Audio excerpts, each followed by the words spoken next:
The first thing Elias Crane heard was the thud of a body hitting the ground. Not his, not an animal's human. He spun around instinctively, rifle half-raised eyes scanning the red dusk. The plains were usually quiet at this hour, too quiet for someone to collapse this close to his well. Elias moved fast, boots cutting through dry sand, breath sharp from the sudden spike of danger. The figure on the ground tried to crawl. Fingers clawed weakly at the dirt. A trail of dark blood smeared across the stones. Elias reached her before she could lift her head. A young woman, barely more than 20, her skin sunk. Long hair, tangled with dust and dried sweat. Her clothes were torn, marked with symbols every frontiersman recognized. Apache. Her eyes snapped open at the sound of his steps, wild, defensive, ready to fight, even while dying. She dragged a small obsidian knife from her belt, but her hand shook so hard, the blade slipped and fell. Then, Elias saw what she had been running from. Boot prints in the sand. Deep, frantic, overlapping. More than one pursuer. And fresh. He crouched beside her without lowering his rifle. "Who's after you?" he asked. No answer, only a ragged breath and a faint choke of pain. The wound in her side pulsed with every inhale, soaking her deerskin clothing in blood. Whoever had cut her wanted her dead, not captured. Elias didn't hesitate. He grabbed her under the arms and dragged her toward the well. She fought him weakly, assuming he was just another enemy. But he set her down gently and splashed water onto her lips. "Drink, or you won't survive 5 more minutes." She hesitated, then drank like a dying animal. A whisper left her mouth, barely sound at all. No. He didn't know whether it was her name or a plea, but he nodded as if he understood. His instincts screamed at him to move, tracks that fresh meant hunters were close. But he couldn't leave her bleeding on the ground. Not after everything he'd seen in the war. Not after swearing he'd never let the helpless die again. Elias lifted her into his arms and carried her inside. Bolting the door with one sharp motion, he laid her on his only spare cot, tore open his medical kit, and began stitching the wound as fast as his shaking hands allowed. Outside, the plains fell unnaturally silent. A silence that meant watchers. A silence that meant danger. Elias froze when he heard the low rumble of hooves. Not one horse. Not 3. Hundreds. He stepped outside, rifle in hand. Across the horizon, riders emerged from the heat haze like ghosts. Row after row of mounted Apache warriors formed a tightening ring around his homestead. Bows in hand, rifles raised, faces unreadable. They weren't charging. They were waiting. And Elias realized, with a cold drop in his gut, they weren't here for him. They were here for the girl he had just saved. Elias stood motionless, the rifle heavy in his hands. Though even he knew it wouldn't save him if the Apache riders decided to attack. 300 warriors surrounded his homestead in a wide, perfect ring, silent, disciplined, and terrifying in their stillness. The rising sun caught on the polished metal of their rifles and the painted symbols on their shields, turning them into a wall of color and steel. The leader approached first. Not fast, not threatening, almost ceremonial. He was an older man with braids streaked with white, his face carved by wind and time. The others parted for him without a word. Elias didn't raise his weapon. Doing that would mean death.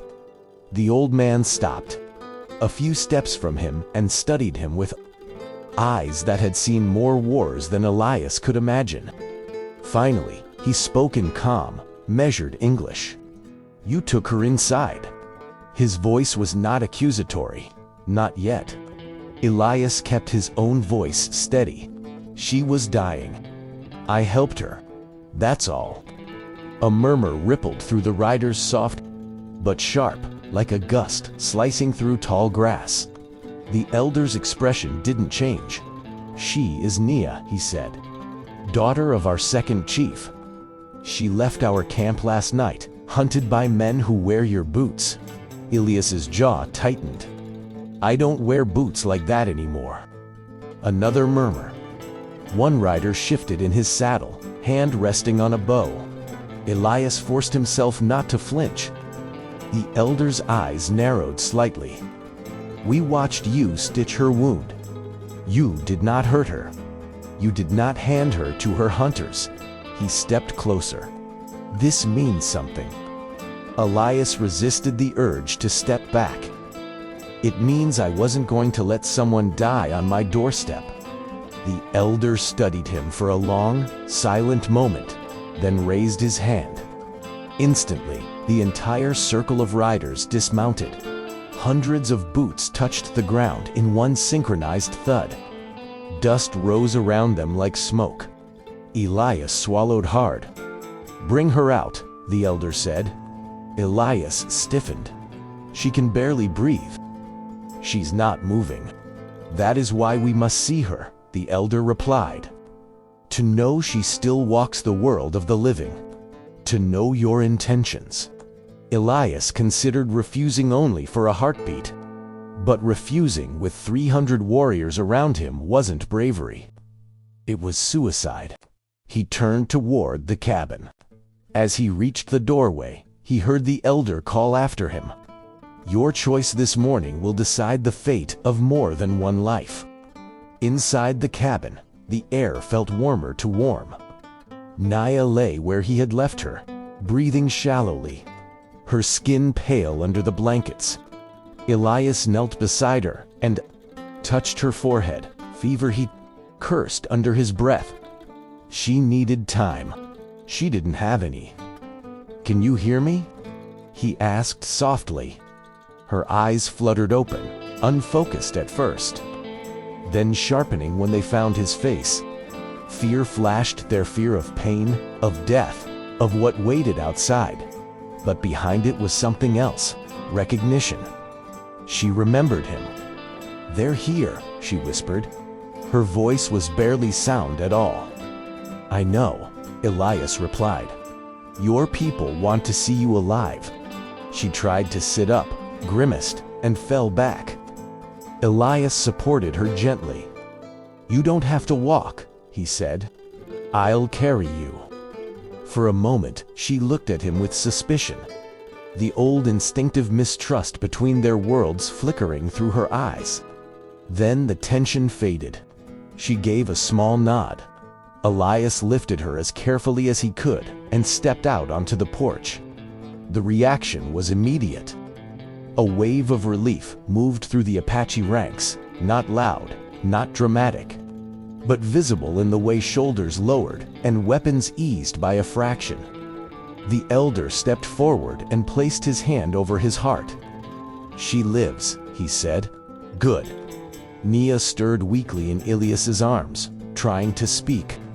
The elder leaned closer to hear her faint whisper.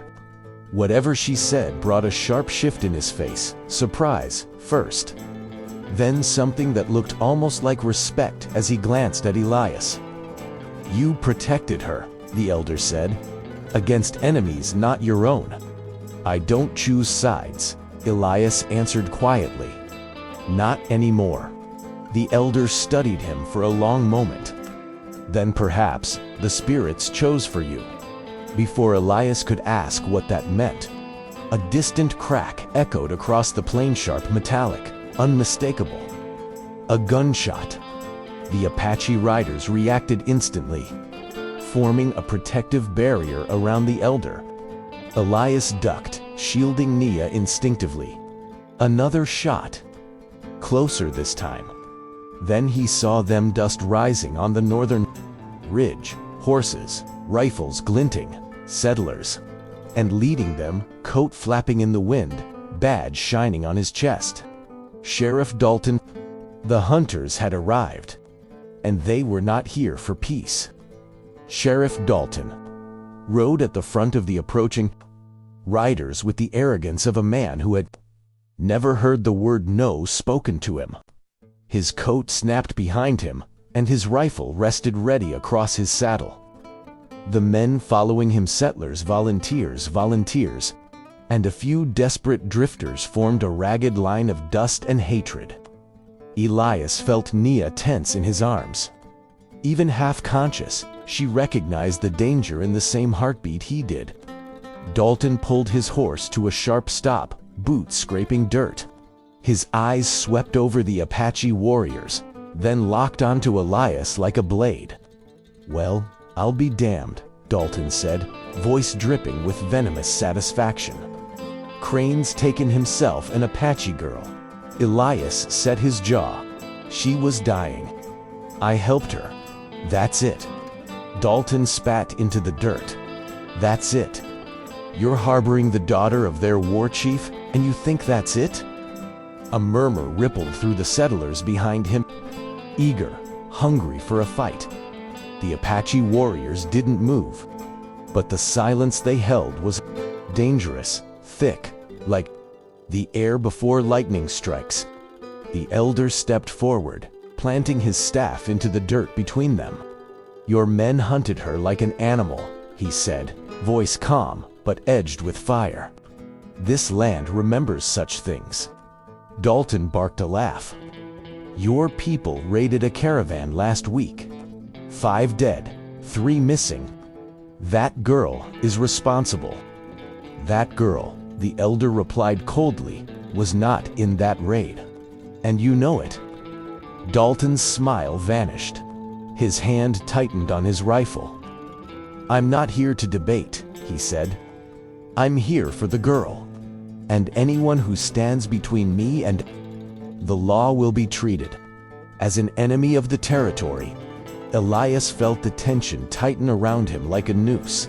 Both sides had weapons, drawn bows flexed, rifles ready.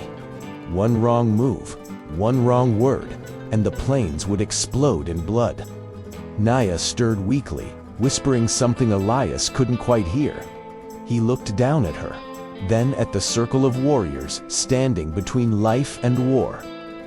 Dalton's voice cut through the air like a whip. "Crane, you bring her to me now, and I'll give you my word, you won't hang for siding with these savages." The Apache warriors stiffened. Elias felt something inside him snap, not anger, but a cold clarity. He stepped forward, still holding Nia, but no longer retreating. "I'm not giving her to you," he said. "Not when I know what you'll do." Dalton's eyes narrowed to slits. "Then you've chosen—" "No," Elias replied. "I said I don't choose sides." Dalton raised his rifle. "You just did." That was the moment Elias knew gunfire was inevitable. But the first person to move wasn't Dalton. It was the Apache elder. The elder lifted his staff high, and the entire Apache line shifted with a smoothness that made the settlers flinch. In one synchronized motion, shields rose, bows drew back, and rifles leveled. The settlers scrambled into firing positions, some shouting, some cursing, many suddenly realizing they were outnumbered and outmatched. Dalton didn't flinch. His pride wouldn't allow it. "Put down the weapons." He barked to his men, though he didn't lower his own. "Nobody fires unless I give the order." But his voice trembled not with fear, but with fury. Elias gently laid Nia behind a water trough for cover, then stepped into the open.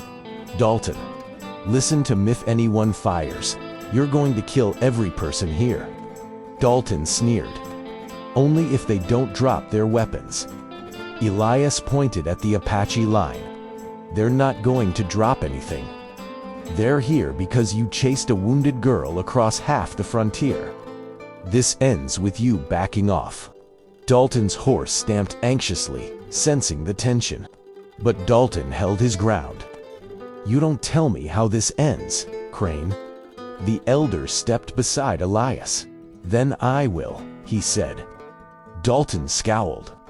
"You don't speak for this land." "I speak for blood spilled on it," the elder replied. Something in Dalton snapped. Maybe it was pride.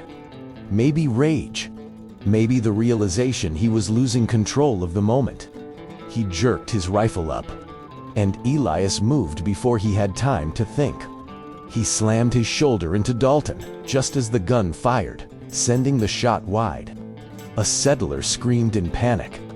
Two Apache bows released by instinct, arrows thudding into the dirt inches from settlers' boots. Horses reared. Men shouted. Chaos surged like a breaking wave. Dalton crashed to the ground, fist swinging. Elias blocked, countered, grabbed the rifle barrel and twisted. The metal burned his palms. Dalton fought with the fury of a man who believed he was the law incarnate. "You traitor," he snarled. "You think they'll spare you after this?" Elias pinned him hard. "I'm trying to stop a massacre." By siding with savages, Elias didn't get to answer. A massive echoing boom split the air louder than gunfire, deeper than thunder. Every head turned. The Apache elder had slammed his staff into the earth. The ground vibrated. Silence fell instantly, smothering the chaos like a blanket. The elder pointed at Elias. "This man has saved the life of our daughter. He will stand trial hour. Trial 2. See if the spirits accept him." Dalton struggled beneath Elias's trial. "He's a damn settler." "He is what he proves himself to be," the elder replied. Then he pointed at Dalton. "And you, Sheriff, have broken sacred ground with blood intent. You will wait, here, until the trial ends." Dalton's expression twisted in outrage. Elias's heart pounded. A trial, before both nations, and his survival depended on passing it. They moved before Elias could gather his thoughts. Two Apache warriors approached him, not aggressively, but with an authority that left no room for argument. One took his rifle. The other seized his knife. Elias didn't resist. He knew enough about their culture to understand that the elder's word was absolute. Once the trial was declared, nothing short of death would interrupt it. Naya watched from where she lay behind the trough, her breathing shallow but steadier than before.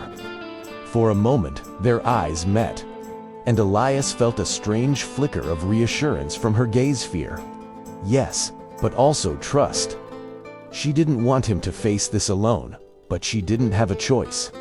Dalton, however, refused to stay silent. "You can't take him," he shouted, struggling against two settlers holding him back. "He's a citizen. He stands trial in my territory." The elder ignored him completely. "We begin," he said.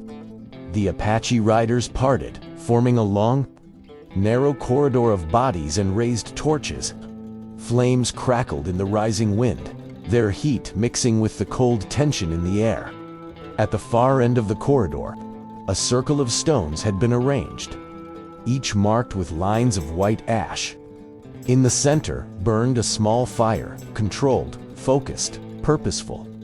Elias understood. This wasn't a punishment. This was a test, and he was its subject. Two warriors guided him forward, but didn't touch him, merely walking at his sides like escorts.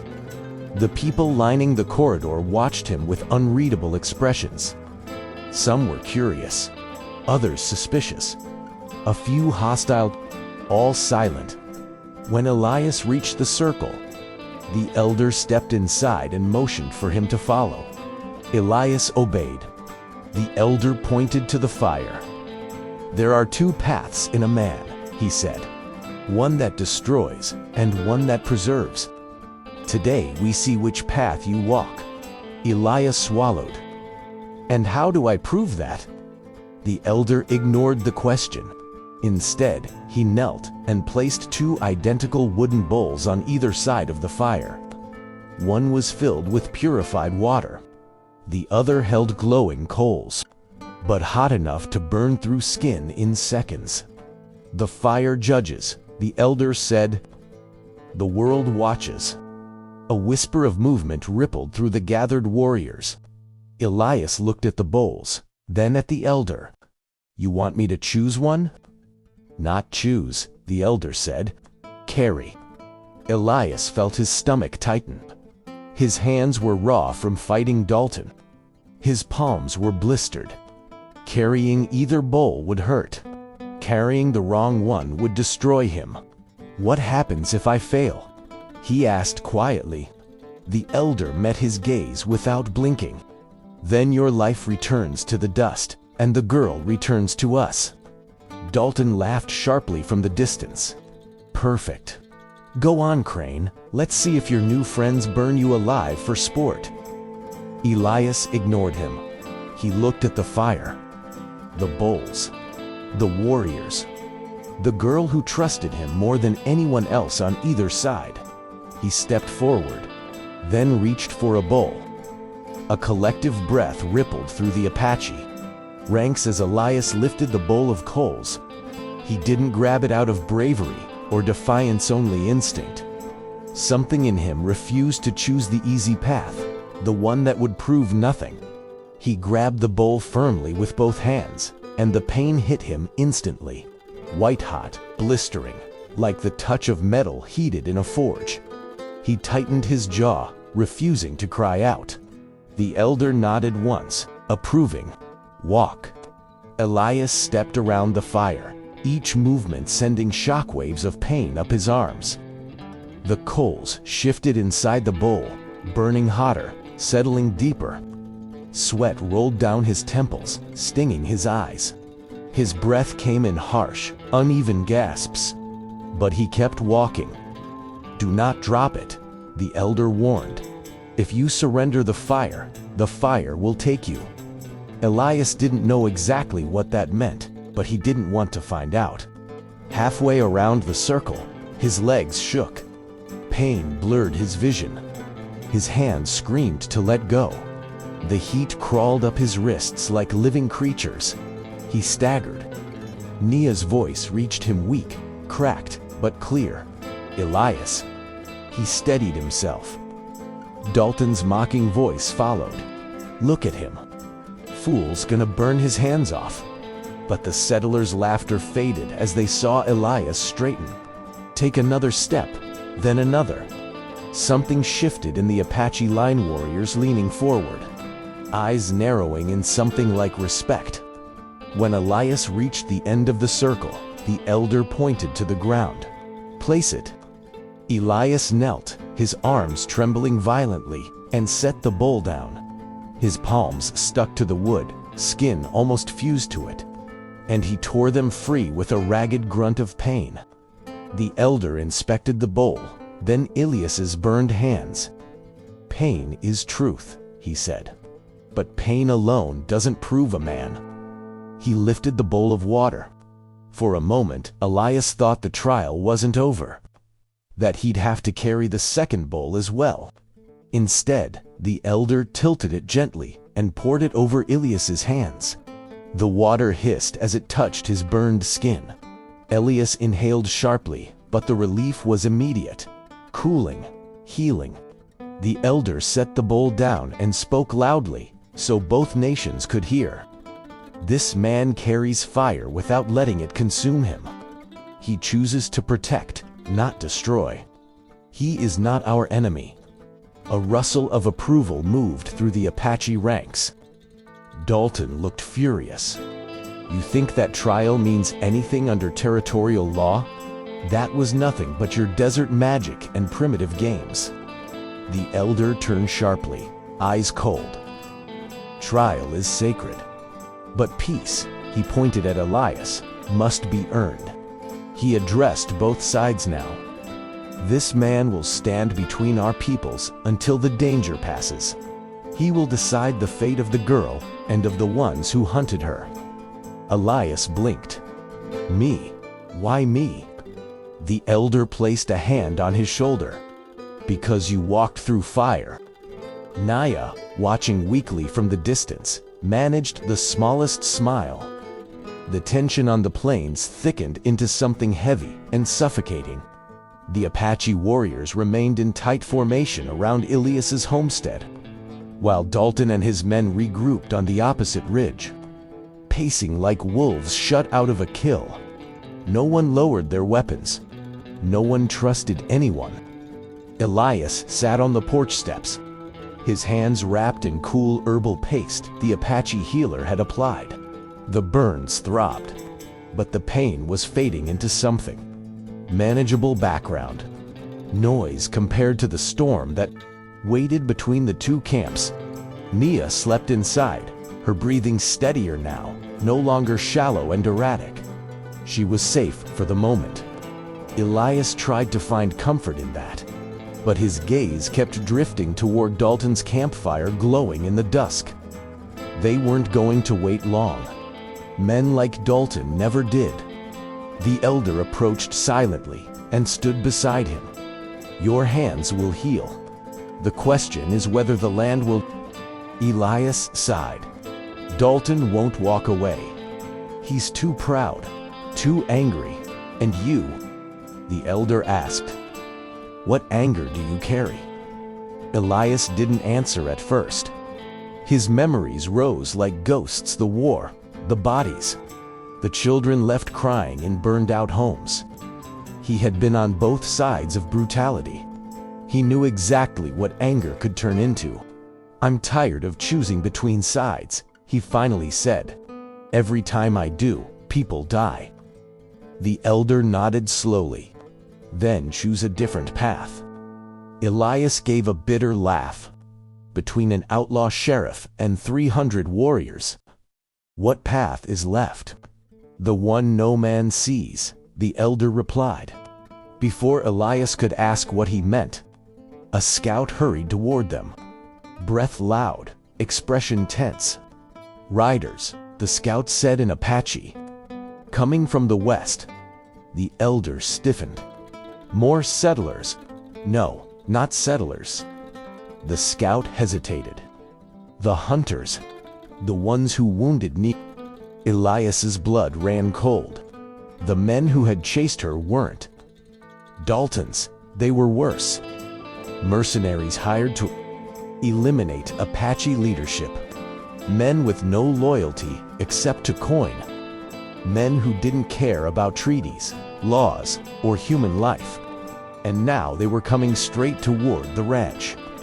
The elder turned to Elias. You stand between worlds, he said softly. Tonight, we see if you can hold them apart or if they crush you instead. Elias rose to his feet, pain forgotten. What do you need me to do? The elder pointed at the approaching dust cloud. Stop a war from becoming a massacre.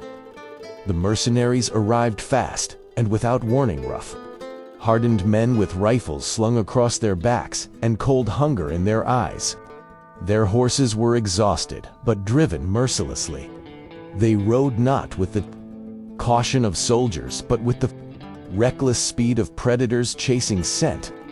As soon as they cleared the ridge, they saw the Apache formation and slowed only long enough to raise their weapons.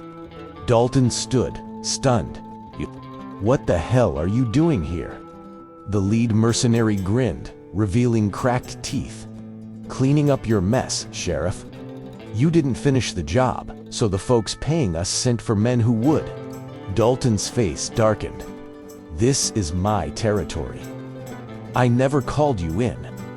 Doesn't matter, the mercenary replied. The money talks for you. The Apache warriors readied their bows. Their movements were sharp, deadly, coordinated. But Elias knew the mercenaries didn't come to negotiate. They wanted Bloodpatchy or settler. Either would do. If the two hostile settler groups clashed with the Apache, everything would explode at once. Elias grabbed his rifle not to shoot, but to show authority, and stepped forward into the open ground between the three factions. Stop, he shouted. Nobody fires. The mercenary leader laughed. Who's this? The peacekeeper. Dalton spat. He's a traitor. Ignoring my orders. Taking their side. I'm taking nobody's side, Elias snapped. But if any of you fire, you won't survive the next 10 minutes. The mercenary smirked. Threatening me. Warning you. A long, deadly silence stretched across the plain. The elder approached and stood beside Elias. A united front. A symbolic line drawn in the dust. The mercenary leader studied them both. Move, he finally said. We're taking the girl. We were paid to... Elias's heart clenched. They still didn't know where she was, but they would tear the ranch apart to find her. You're not touching her, Elias said, voice low. The mercenary cocked his rifle. Try and stop us. And the world froze. As three armed factions aimed their weapons at one another. Apache bows drawn. Settlers ready to retaliate. Mercenaries itching to kill. Dalton yelling orders no one listened to. It was the exact kind of crossroads Elias Crane had lived his whole life trying to avoid. He took a breath, then another, and stepped forward into the very center of the killing ground. Then you'll have to shoot me first.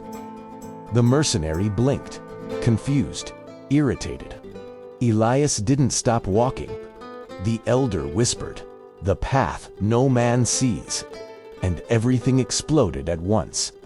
The first shot cracked the air like a whip mercenary trigger, panicked reaction. But it wasn't aimed at Elias. It hit the ground beside him, spraying dirt across his legs. That single shot sent chaos cascading outward. Apache warriors released a volley of arrows. Settlers dropped behind their horses. Dalton shouted something drowned by gunfire. The mercenaries split into two flanking lines, firing wildly, caring little about who they hit, so long as blood spilled. Elias ducked as a bullet screamed past his ear. He rolled behind a water trough, his palms burning with every movement, and scanned the battlefield. The Apache held the defensive line. Dalton's men were confused, firing at shadows. The mercenaries were circling, trying to break through toward the cabin.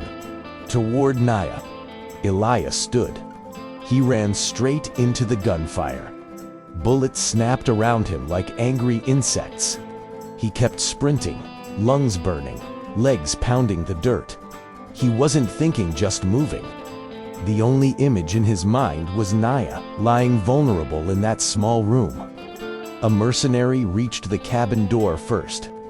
Elias slammed into him shoulder first, knocking the rifle from his hands. The man swung a knife.